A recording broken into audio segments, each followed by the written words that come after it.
l'étude. Bonsoir, merci de nous accorder cette interview. Première question, au sein de la majorité présidentielle, il y a quelques heures, votre famille politique, quelle est la procédure, quelle était la procédure à suivre pour adresser, par exemple, les mémos que vous avez adressés au président de la République, le troisième du genre signé par le G7? Quelle a été la procédure, d'abord, à la majorité présidentielle pour adresser un tel mémo? Bien, je crois que si vous vous arrêtez aux procédures quand il y a des questions fondamentales qui concernent la vie de la nation, nous ne sommes pas des procéduriers, nous sommes en politique. Ça veut dire que nous avons écrit à l'autorité morale de la majorité présidentielle, qui est le président de la République, pour lui adresser une série de préoccupations, comme cela se fait dans toute formation politique ou dans tout regroupement politique. Et donc nous nous sommes adressés à lui, pour attendre de lui des clarifications et des orientations. Nous lui avons dressé une série de propositions, puisque nous avons été sollicités par lui pour que nous lui adressions une contribution en perspective du dialogue politique. C'est la raison pour laquelle nous avons jugé utile de lui adresser ce courrier. Le mémorandum adressé le 14 septembre au chef de l'État est le troisième du genre. Pourquoi les deux premiers n'ont-ils pas créé des problèmes au sein de la majorité présidentielle? D'abord, ce n'est pas un mémorandum, c'est un courrier qui dresse une situation politique telle que nous en avons la perception aujourd'hui. Nous lui avons donné ce que nous pensons être la situation politique de l'heure, qui est faite de grandes préoccupations. Et nous lui avons dressé quelques propositions pour essayer, pour nous, de remettre la famille politique sur la voie du succès, puisque nous envisagions à l'époque, quelles étaient les recettes pour que notre famille politique puisse gagner les élections en toute transparence et en toute crédibilité. Voilà le sens du courrier que nous lui avons adressé. Alors à la question de savoir pourquoi celui-ci a posé tellement de problèmes, parce que je crois qu'il était perçu par d'aucuns, par plusieurs comme étant une provocation, pour avoir dit peut-être quelques vérités qui ne sont pas bonnes à dire. Toute vérité, dit-on, n'est pas bonne à dire.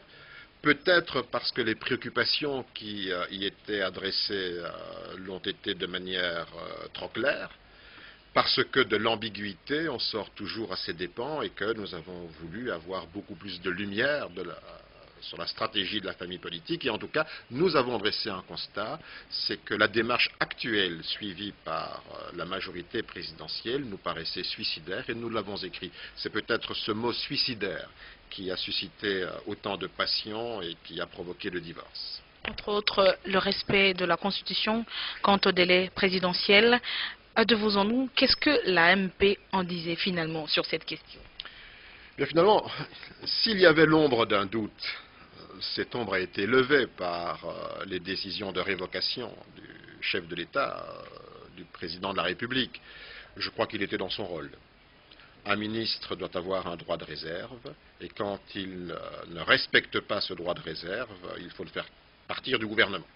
Mais ici, le cas est un peu plus particulier, c'est que d'autres ministres se sont exprimés, ceux qui n'ont pas la charge de la parole, comme le ministre Lambert Mende, d'autres ministres se sont exprimés sur le même sujet, abordant ce sujet avec des thèses diamétralement opposées, mais qui peut-être sont douces à entendre, à savoir qu'il faut un homme providentiel, qu'il n'y en a pas beaucoup, qu'il ne faut pas hésiter à aller vers des présidences à vie ou des rallonges de mandat. Là, il n'y a pas eu de sanction. Peut-être que ce discours-là est beaucoup plus plaisant à entendre, peut-être que c'est une part de vérité qui est dévoilée par ces ministres qui ne sont pas sanctionnés, mais quand un autre demande et rappelle qu'il y a une constitution et qu'il faut maintenant en respecter les termes, eh bien celui-là, on le révoque. Ça veut dire que dans l'esprit, tout le monde a pu comprendre que ce que j'ai dit, il y avait certainement, par la révocation, une part de doute qui était levée sur des intentions que nous pensions non pas cachées, mais que nous voulions savoir. Et je crois que c'est un trait de lumière sur la classe politique aujourd'hui, entre ceux qui disent il y a la Constitution effectivement, avec notamment les délais constitutionnels, et ce n'est pas le seul point. Mais il y a également ceux qui disent, au-delà de la Constitution, qui ne serait qu'un texte comme un autre, nous avons, nous, d'autres options qui ne sont pas du tout celles que le peuple congolais a adoptées à 85%. Donc la fracture est assez claire, la révocation en a été, je crois, une vibrante expression. Vous évoquez dans cette lettre adressée au président de la République, vous soulevez des questions relatives à l'organisation des élections, le découpage territorial. D'abord, l'organisation des élections. Vous étiez dans le gouvernement. Est-ce que vous pensez qu'en 2016, à échéance, le gouvernement dispose de moyens pour pouvoir organiser les élections présidentielles? Eh bien, il doit se donner les moyens. Nous, ce que nous voulons, c'est une alternance démocratique et apaisée. Parce que le pouvoir vient du peuple et de lui seul, et que personne n'a le droit de confisquer au peuple de pouvoir choisir librement et à intervalles réguliers ses dirigeants. Si cela est la démocratie, eh bien nous entendons défendre les valeurs démocratiques qui sont inscrites dans notre Constitution. Donc je crois que là, manifestement, c'est tout à fait clair. Nous nous battons pour mettre en place les conditions d'une alternance démocratique apaisée au regard des délais constitutionnels. Maintenant, le deuxième élément. On parle glissement. Le glissement n'est pas forcément lié à la date des élections. La date des élections est un délai constitutionnel. Quand on évoque le glissement, nous ne voulons pas glisser entre la démocratie et le régime totalitaire, entre la démocratie et la dictature. Ce que nous voulons, c'est réellement que le pouvoir que le peuple a obtenu de haute lutte, après de grands sacrifices, à travers l'expression d'un référendum où 85% des Congolais se sont exprimés, eh bien que leur choix soit respecté 10 ans après. Alors, maintenant, vous êtes auto-exclu de la majorité présidentielle, comme l'a redit encore tout à l'heure le ministre Mende, qui tenait le point de presse de la majorité présidentielle à Fleuve Congo Hotel. Vous vous situez où? À l'opposition, ou vous vous considérez encore étant membre de la majorité présidentielle? Nous ne sommes plus membres de la majorité présidentielle. L'auto-exclusion est une espèce de néologisme, certainement, qu'on aime utiliser, et qui ne vient pas de la majorité présidentielle. Je crois qu'un autre parti a souvent utilisé ce substantif auto-exclusion. Nous, manifestement, nous n'appartenons plus à la majorité présidentielle, mais nous revendiquons notre place dans l'espace politique parce que nous ne sommes pas l'opposition. Vous avez l'opposition qui réclame hautement le départ de Joseph Kabila parce qu'il n'a pas gagné les élections et qui dit qu'on a triché, qu'il y a un autre président de la République, c'est l'UDPS pour ne pas la citer. Vous avez une autre opposition qui dit c'est un combat, nous avons un autre programme et ensuite nous ne voulons pas aller au dialogue, c'est une autre partie de l'opposition. Non, nous considérons qu'effectivement nous partageons avec tous les Congolais, où qu'ils soient de la majorité ou de l'opposition, des valeurs communes. Elles sont inscrites dans la Constitution et nous en appelons simplement sur cette ligne-là à ce que tous ceux qui veulent et qui partagent avec nous ces valeurs, nous ayons ensemble non seulement des alliances, mais que nous puissions ensemble tisser et dresser un chemin sur l'avenir du Congo. Donc, il y a un espace, nous n'excluons rien, et par ailleurs, nous avons été jusqu'à tout récemment dans la majorité, on nous en a exclus, nous partageons aussi une part de bilan, et un bilan assez conséquent. Alors vous rejoignez l'opposition, cette opposition déjà fragmentée, vous pensez trouver un peu de place et puis entendre votre voix, Il n'y a pas un peu de place, nous avons à la fois à nous structurer, nous avons un vrai projet, et ce projet-là, nous allons le défendre en disant l'opposition telle que je l'ai décrite, fragmentée entre ceux qui ne veulent pas le dialogue, entre ceux qui ne veulent pas Joseph Kabila comme président de la République, il y a un espace, nous respectons la Constitution, à savoir le président de la République qui en est le garant, et nous souhaitons qu'il continue à inscrire son action en étant garant du respect de la Constitution. C'est notre combat et nous allons pouvoir très rapidement nous organiser et créer les conditions d'un large rassemblement. Monsieur Olivier Kamitatou, élu national, vous envisagez de regagner l'Assemblée nationale? Bien entendu.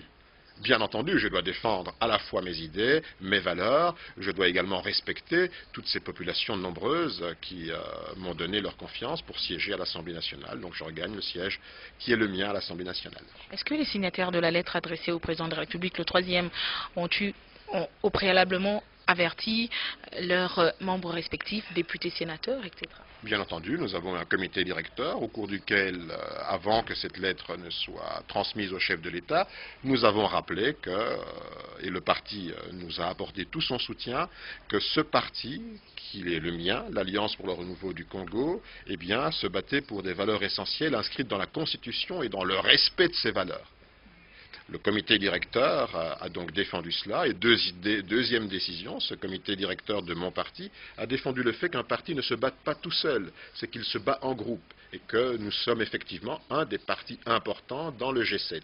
Ces décisions ont été actées et d'ailleurs tout récemment le parti m'a encore renouvelé sa confiance à travers le comité directeur qui vient de sortir une déclaration qui est tout à fait sans équivoque. Monsieur Olivier Kamitatou, sur les réseaux sociaux, on vous qualifie de traître à double titre, parce qu'après Bemba, Kabila et la série continue.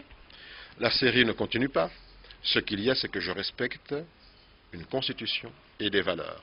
Maintenant, prenez-moi à défaut sur ces valeurs-là, puisque je suis probablement un de ceux qui ont joué un des rôles les plus importants dans cette constitution qui est la garantie la plus solide de la paix, de la stabilité en République démocratique du Congo. Nul ne peut le nier.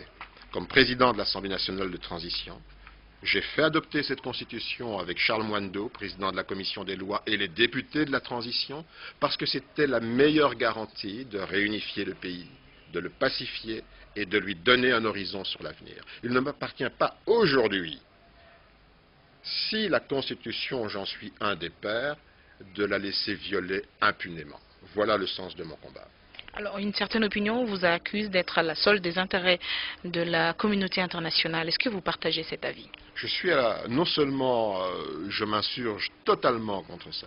Ce que je veux, c'est simplement que la population congolaise puisse dire que nous l'avons défendue en faisant respecter des valeurs qui lui donnent le droit de choisir ses dirigeants à travers un vote démocratique. Que dit la Constitution? C'est que le suffrage universel est le mode de choix du président de la République par le peuple congolais.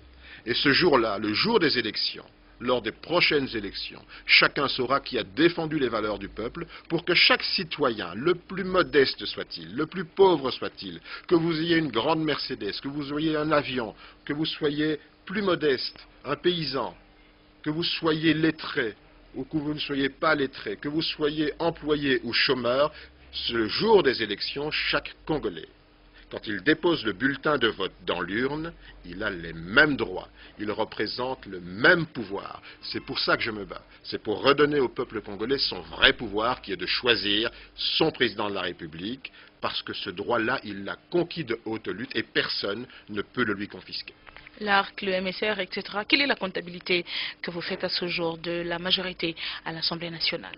Je crois que la majorité nationale aujourd'hui est victime d'une vaste opération, à la fois de rachat de conscience, de menaces, de débauchage. On peut dire, bon, monsieur le député X, vous devez choisir entre Olivier Kamitatou et Joseph Kabila. Vous devez faire allégeance à Joseph Kabila. Nous ne sommes donc pas dans une démocratie. Faire allégeance à qui? Au chef de l'État, certes. Le président de la République, je respecte la Constitution, et le chef de l'État est le garant des institutions. Et je le respecte hautement dans sa fonction. Mais si c'est le candidat de l'élection de 2016, ou si c'est le candidat à des présidences à rallonge, à des termes indéfinis, à des providentialités méconnues, je suis totalement opposé à cela. Parce que je suis un démocrate, parce que je défends des valeurs républicaines, et donc c'est faire preuve vraiment d'un anachronisme. Nous aurons choisi à nouveau une dictature et un dictateur si nous disons « Vous avez tous les pouvoirs, Monsieur le Président, nous vous laissons faire et vous aurez pour 37 ans ». Nous savons. Et ce serait à la fois de l'amnésie collective ou de la cécité politique que de dire qu'il est temps que cela cesse. Il est temps que de dire, mettons-nous ensemble pour que les échéances, nous puissions respecter les délais de la Constitution et choisir par la voie des élections libres, transparentes, démocratiques et, j'ajoute, crédibles, le futur président de la République, les futurs députés provinciaux. Est-ce que vous pensez que vos membres qui sont dans les différentes institutions de la République vont vous suivre fermement? c'est leur devoir que d'agir en âme et conscience, d'abord parce qu'ils sont les représentants du peuple congolais. J'espère qu'ils seront en phase avec les aspirations de la population. Je me sens en phase avec la grande majorité des Congolais pour lui donner le droit au peuple congolais de choisir ses dirigeants dans les délais qui sont prévus par lui, parce que c'est lui qui a adopté la Constitution à 85%. Nous ne pouvons pas en changer. Donc c'est en âme et conscience que chacun doit se positionner. C'est un choix sur des valeurs, sur des principes. C'est un choix qui est simple. Je veux respecter cette Constitution. Je veux donner aux Congolais la chance de choisir le président de la République par un vote démocratique. Je veux que le président Kabila puisse céder le pouvoir de manière apaisé à son successeur qui sera élu dans les délais qui ont été fixés. C'est un choix en âme et conscience. Je n'ai pas à dire à l'un et à l'autre. S'ils préfèrent faire allégeance à un homme providentiel qui veut garder le pouvoir au-delà du mandat qui lui est fixé par le peuple et par la Constitution, et je dirais ce choix, eh bien le peuple en prendra acte et nous nous retrouverons lors des prochaines élections. Alors, si Joseph Kabila ne suivait pas votre chemin, qu'est-ce qui va arriver demain? Je crois que le président de la République, jusqu'à preuve du contraire, n'a jamais dit qu'il ne suivrait pas notre chemin. Mais aujourd'hui, j'ai un doute plus grave, parce qu'on lui a posé la question. En lui posant cette question, j'ai été révoqué. D'autres ont dit qu'il était un homme providentiel. Ils ont été maintenus, bien avant moi. Parlant du même sujet, il y a donc eu 2 traitements. À partir de ces 2 traitements, ma révocation pour moi est l'illustration qu'une volonté existe de ne pas aller dans le sens des questions que j'ai soulevées et qui méritaient au moins un débat de fond et une réponse qui soit claire, adressée à toute la population. La réponse qui était claire, c'est que nous avons été exclus, ce qui porte encore un peu plus le doute et ce qui nous donne encore un peu plus de certitude et de conviction que notre combat est un bon combat. Si demain il y a dialogue en République démocratique du Congo, il se tenait à un dialogue, est-ce que vous serez à la table des discussions et à quel titre? Mais pour le moins, je serai à la table des discussions. Mon groupe et moi, c'est le minimum. C'est que nous défendons une valeur qui est très simple. C'est que nous avons une constitution adoptée par 85% des Congolais. Les délais sont clairement fixés. L'ordre institutionnel est clairement établi. La forme de l'État est clairement précisée. Le nombre de mandats et les articles qui sont intangibles sont également bien fixés. Je serai là pour défendre avec force, conviction, les intérêts que je crois justes de la population. De quel côté serez-vous demain si vous reprenez l'Assemblée nationale? Majorité, opposition? Je serai à ma place, là où je dois siéger, pour défendre les valeurs de la République. Monsieur Kamitatou, merci. Merci à vous.